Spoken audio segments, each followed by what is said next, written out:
What is up, everyone? I have the latest sales numbers for the Des Moines housing market looking back at the month of September. So in September, we sold 1,302 properties, and that is down about 11% compared to where we were this time last year. Now in September, the median sales price rose again. We now sit at $275,000. The average days on market rose as well. We now sit at 34 days.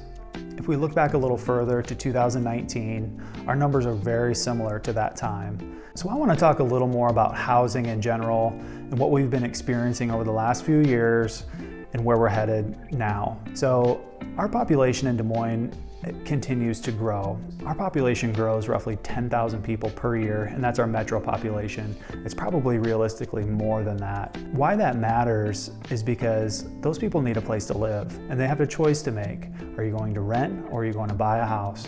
Are you going to pay your own mortgage, or are you going to pay someone else's mortgage? So the demand we felt over the last few years, where we had a home listed, that home was inundated with showings. We'd have 20 showings on one house, 10 offers.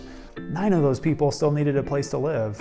So yes, as the interest rates have gone up, some of those people will drop out. They no longer will qualify, or they just want to wait for whatever reason. But then that leaves them in the renter market. So if you look at average rents over the last few years, those have gone up as well.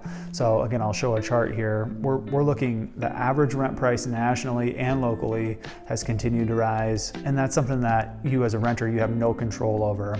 So you sign a lease once a year, and that rent is subject to change every year, where if you were to buy a home, you can have more stability in your payment. So where are we headed? In my opinion, I see us moving back to a more historically normal rate of sales and rate of appreciation. It's very different than where we were over the last 2 years, but I just have a lot of confidence in the Des Moines market.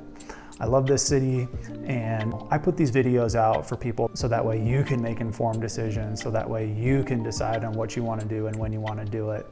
But in my opinion also, when it comes to buying houses, it's more than just what the numbers are, what you think it'll be worth in 5 years. Do you love it? Do you see yourself living there, raising your family? Have your needs changed? Those are all important factors on deciding when is the right time for you to move.